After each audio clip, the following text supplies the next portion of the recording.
Anjali had always believed in fairy tales, the kind where love conquered everything and heartbreak was just a temporary storm before the rainbow appeared. Growing up in a bustling city in India, she met Rohan during her college years. He was charming, ambitious, and seemed to adore her with an intensity that made her feel like the center of his universe. They dated for 3 years, planning a future together, marriage, a small apartment, maybe kids someday. Anjali poured her heart into the relationship, supporting Rohan through his job struggles, celebrating his small victories, and dreaming aloud about their life ahead. But one rainy evening, everything shattered. Anjali came home early from work, excited to surprise Rohan with tickets to a concert they talked about. As she opened the door to their shared apartment, she heard laughter, familiar laughter, coming from the bedroom. Her heart pounded as she pushed the door open. There was Rohan, tangled in the sheets with her best friend from college, Priya. The betrayal hit her like a thunderclap. Rohan stammered excuses, claiming it was a mistake, that Priya had seduced him. But Anjali saw the truth in their guilty eyes. Priya, whom Anjali had confided in about every insecurity, every doubt, had been sneaking around with Rohan for months. Anjali left that night, tears blurring her vision as she drove aimlessly through the city streets. She crashed at a friend's place, but the pain was unbearable. Rohan called relentlessly at first, begging for forgiveness. But when she refused to take him back, he turned cold, spreading rumors that she was the one who had been unfaithful. The double betrayal from her lover and her closest friend left her shattered, questioning her judgment, her worth. For weeks, she barely ate, barely slept, drowning in sorrow and self-doubt. Desperate for a change, Anjali decided to take a solo trip to Seoul, South Korea. She'd always been fascinated by Korean culture, the food, the fashion, the dramas that painted love in vivid, emotional strokes. She booked a month-long stay, hoping the distance would heal her wounds. Arriving in Seoul in the crisp autumn, with leaves turning golden and red, she felt a spark of hope. The city was alive, vibrant, a perfect distraction. On her third day, while wandering through Myeongdong's bustling streets, sampling street food and shopping for skincare, Anjali bumped into someone literally. Her bag scattered across the sidewalk as she collided with a tall,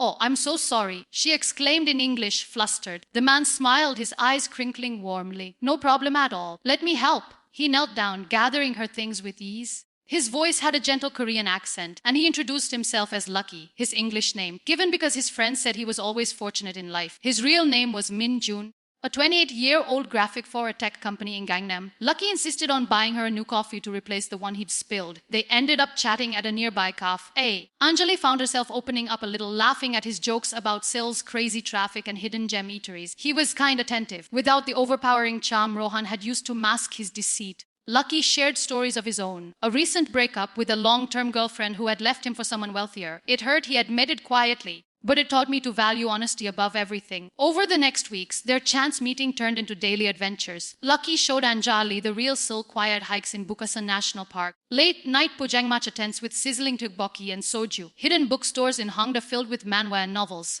He taught her basic Korean phrases, laughing when she mangled them, and she introduced him to Indian street food recipes she recreated in her Airbnb kitchen. Anjali felt alive again. Lucky's presence was steady, reassuring. He never pushed her, respecting her space when she needed to process her past. One evening, under the twinkling lights of Banpo Bridge's rainbow fountain, they shared a quiet moment. "I was betrayed badly," Anjali confessed, staring at the water. "Oh, my ex and my best friend together." Lucky took her hand gently. "I'm sorry you went through that. You deserve someone who sees how incredible you are." His words were simple, but they mended something inside her. As their connection deepened, sparks flew, stolen glances turned to lingering touches, shared laughs to passionate kisses in the rain. Lucky was everything Rohan wasn't: loyal, thoughtful, genuinely caring. He surprised her with handwritten notes in Korean English mix, took her to Namsan Tower, where they locked a padlock symbolizing their growing bond, and cooked her bibimbap on chilly nights. But just as Anjali began to trust again, shadows from her past crept in. Rohan had somehow found her on social media, seeing her post from Seoul. He started messaging her, apologizing, realized his mistake, and wanted her back. "Priya was nothing. You're the one I love," he wrote. Anjali ignored him at first, but doubt gnawed at her. What if Lucky was too good to be true? What if history repeated itself? One day, Lucky had to travel to Busan for work. Alone in Seoul, Anjali's insecurities flared. She scrolled through old photos with Rohan, wondering if she was rushing into something new. When Lucky returned, he sensed her distance. Over dinner at a cozy Samgyeopsal restaurant, she confronted him.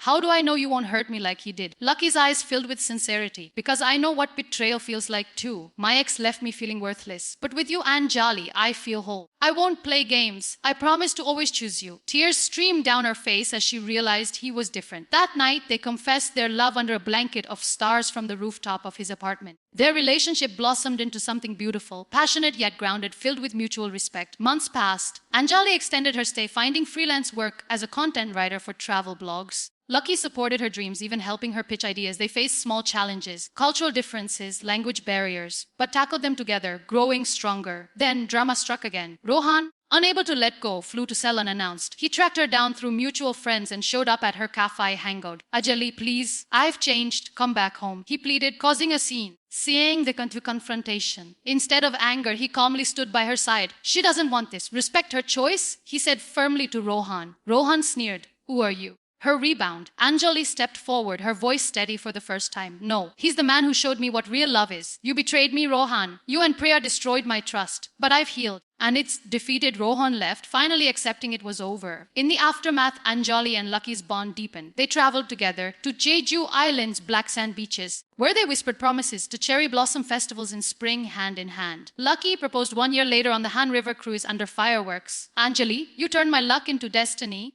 Marry me. With tears of joy, she said yes. Their wedding was a fusion of cultures, Indian vibrancy with Korean elegance, family and friends from both worlds celebrating. Anjali looked back on her pain with gratitude. It had led her to true love. Years later, as they built a life together, a home in Seoul with hints of India, careers thriving, perhaps children on the way, Anjali knew betrayal had been a cruel teacher, but it paved the way for a love that was pure, enduring, and utterly real. Lucky wasn't just her luck, he was her forever.